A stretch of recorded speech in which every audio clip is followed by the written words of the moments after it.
वो कहता है जी ये एक यूनिवर्सिटी की प्रोफेसर थी। व्हाट? जी।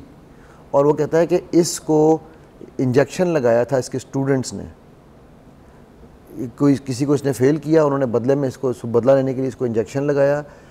ये इसके बाद जो है ये आहिस्ता आहिस्ता आहिस्ता आहिस्ता ये उसके अंदर पढ़ना शुरू हुई।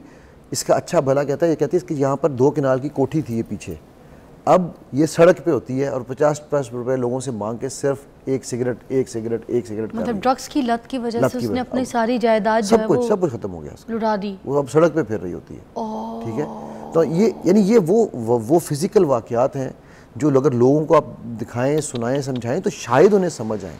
तो उनकी सोचने समझने की सलाहियत चली गई, फिजिकल चली गई। ठीक है, फिर उनकी स्पोर्ट नेटवर्क्स ख़त्म हो जाएंगे। क्या आप किसी नशे वाले को अपने घर में रखना चाहोगी? कभी भी नहीं। ठीक है, अच्छा, हम अपने टॉपिक की तरफ आते हैं। अब मुझे ये बताइए कि नौजवान नस्ल आज के दौर में इस ड्रग्स में मुब्तला है। कौन कौन सा नशा जो एक मार्केट में आता है वो सबसे पहले उनको ट्राई करना है, उसकी तलब।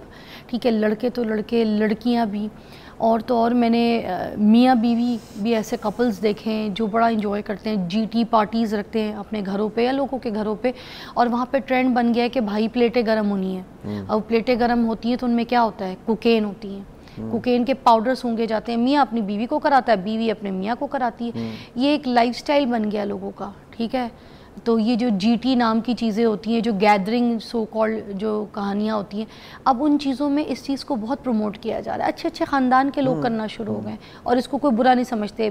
बीवी कहती है मैं तो अपने मियाँ के साथ कर रही हूँ, मियाँ कहती है मियाँ कहता है मैं अपनी बीवी के साथ कर रहा हूँ।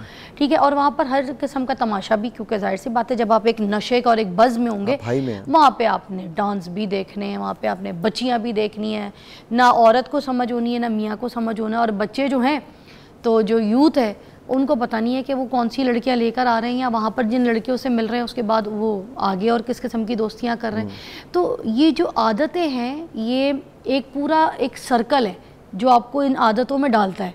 असल में जो सुनने वाला बंदा है ना, उसको सिर्फ ये लगता है कि भाई कोकेन की लत लग गई, तो ड्रग्स की लत लग गई, चट्स की लत लग गई, वो गांजा पांजा क्या होता है, वो अफीम, गर्दा एंड ऑल, अफीम, इसकी लत लग गई। मैं बड़े खुल के नाम ले रही हूँ। तो ये लत लगती किन जगहों से है, मैं थोड़ा सा इस पर भी मैं कह रही थी नज़रसानी करते हैं कि ये यहाँ से लगती हैं।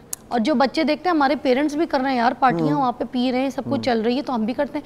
इन सारी चीज़ों में शराब भी शामिल है। आप ये याद रखिएगा कि हम सारे किसी भी किस्म के जो नशे है उसको डिस्कस करेंगे आज। ठीक है, प्लीज़ एलैबोरेट करें आप। ओके फिज़ा, ये टॉपिक बहुत ज़बरदस्त है और इस टॉपिक में ना मैं 3 चीज़ों से स्टार्ट करना चाहूँगा।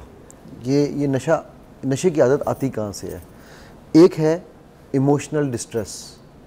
जब आपके बच्चे जो है ना वो इमोशनली डिस्ट्रेस हुए हुए होते हैं, घरों में बहुत ज़्यादा स्ट्रेस होता है, टेंशन होती है। अभी कल मेरे कोर्स करा रहा था तो वहाँ पर एक बच्चा आया हुआ था, वो कहने लगा सर कि मैं 25 साल का 28 साल का हो गया हूँ, ठीक है, और मेरा बाप मुझे आज भी इस तरह से गालियाँ देता है, इस तरह से मारता है, इस तरह से लोगों के सामने ज़लील करता है जैसे मैं अभी पैदा ही नहीं हुआ। ठीक है, अच्छा। कहता है तो मैंने अपनी माँ को उस दिन बोला, मैं बाप की बहुत इज़्ज़त करता हूँ, बोल नहीं सकता। मैं माँ को बोला, मैंने कहा कि अपने मेरे बाप को समझा लें कि अब मेरा पैमाना लबरेज़ है, इसके बाद जो होगा वो ख़तरनाक हो सकता है। ठीक है, उसने कहा ठीक है। कहता गाड़ी में हम जा रहे थे, ठीक रहा, गाड़ी में वापस बैठे फिर मेरा बाप शुरू हो गया। तो मैंने उसी वक्त बाप से ना सिर्फ बदतमीज़ी की, मैं वहाँ से उठ के गाड़ी से निकल आया। पहली दफ़ा ज़िंदगी में कहता हूँ बाप से मैंने बदतमीज़ी की।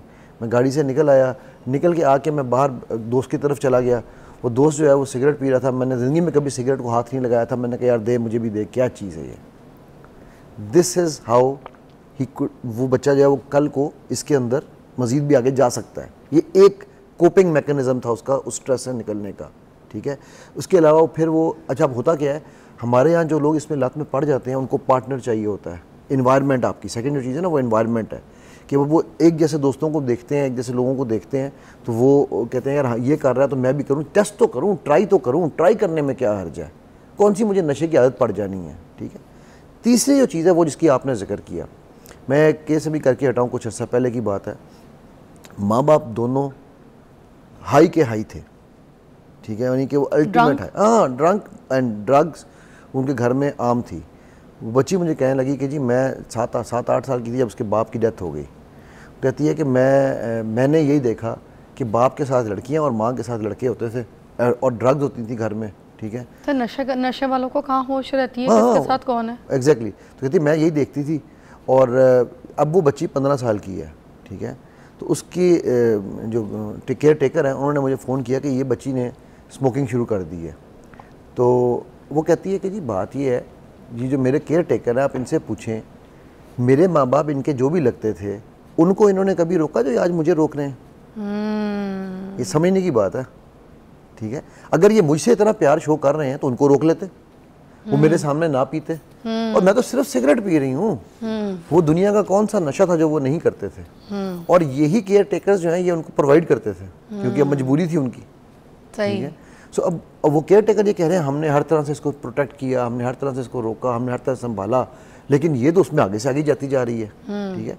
तो ये हेरेडिटरी, ओके जेनेटिक नहीं मैं ऐसे कहूँगा, कुछ लोग जेनेटिक कहते हैं। मगर ये मैंने देखा है जिसका बाप शराब पीता है उसका बेटा भी शराब पीता है। हाँ, वो होता है ना। बड़ा अच्छा कोशिश कर ले ना, कोई बहुत कोशिश कर ले कि मैं नहीं पीता, या दोस्तों में बैठ के अगर कभी इंसल्ट फील करता है कि उसके दोस्त अगर वो शराब वराब नहीं पीते और उसके दोस्त ये कहते हैं इसका बाप तो पीता है, तो वो अपने आप को ये दिखाने के लिए लोगों में कि मैं नहीं पीता, तो वो इस ट्रॉमे से भी गुजर रहा होता है। डुअल पर्सनालिटी बन जाती है। हाँ, और वो शायद छुपके से छप्पड़ में कहीं पी भी लेता हो, मगर लोगों के सामने दोस्तों की गैदरिंग में एंजॉय नहीं करेगा, सिर्फ इस शर्म से कि लोग इसके बाप को कहते हैं कि ये बेवड़ा था, बड़ी शराब पीता था, ऐसी बात करेंगे। और अब आप ये देखो कि ये हर तीसरे चौथा केस जो मेरे पास आ रहा है वो शराब तो अब बहुत कॉमन हो चुकी हुई है, ठीक है, लेकिन साथ उसके आइस।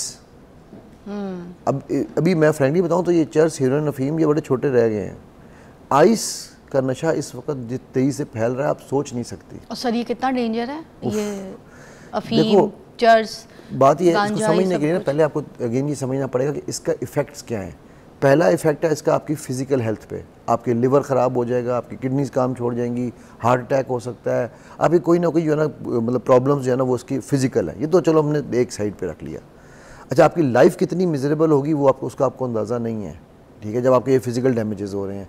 आपको तो पता ना हमारे लाहौर में एक एयरपोर्ट है, उस पर अक्सर जहाज़ बैठे होते हैं उड़ने के लिए, चुबुर्जी के पास। ये तो वहाँ पे आप उनकी कभी फिजिकल कंडीशन देखो, उनकी बात कर उनकी कभी फिजिकल कंडीशन देखो आप, वो वाकई जहाज़ है उड़ने के लिए, ठीक है, उसको कुछ होश नहीं होती। कल परसों मैं वहाँ से गुजर रहा था तो वो बंदा इसी तरह करते करते सड़क में आया, गाड़ी से बचा, गाड़ी वाले ने उससे कहा वो तू अन्ना है? वो कहता है अन्ना तू है, ये तो मेरा मैदान है उड़ने वाला। ये मैं आंखों देखा सुना, कानों सुना रहा हूँ आके आपको, ठीक है। तो अब उसको होश ही कोई नहीं है ना, पहली चीज़ तो ये है। सेकेंड है उसका कॉग्निशन, जिसको होश गायब होना है। कॉग्निशन यानी कि उसकी जो सोचने समझने की सलाहियत है, जिसका फ्रंटल लोब है, वो डैमेज होना शुरू हो जाता है, इमोशन उसके ख़त्म होने शुरू हो जाते हैं। इधर आप, मैं ना एक जगह पर जहाँ बेटे को पहले स्कूल उतारता था तो वहाँ पर एक पान की दुकान है। उस पान की दुकान के सामने ना अक्सर एक खातून बिल्कुल यूं फिर रही होती है। She would be around 70 years old, पतली तीली। तो मैंने एक दिन दुकान वाले से पूछा, मैंने कहा यार ये वो मेरे पास आई, मुझे गाड़ी में नॉक करके 50 रुपये दे सिगरेट लेना है, ठीक है। तो मैंने उस दुकान में ये कौन है भाई? वो शी अ बैगर? नहीं, जी मैं आपको उसकी स्टोरी सुनाने लगा अभी। तो अभी यहीं पर बिल्कुल नज़दीक, यहाँ ये क्या नाम है इसका, फैसल टाउन के जो एरिया है उसमें वो फिर रही होती है, अभी भी जाओ फिर रही होती। वो कहता है जी ये एक यूनिवर्सिटी की प्रोफेसर थी। व्हाट? जी।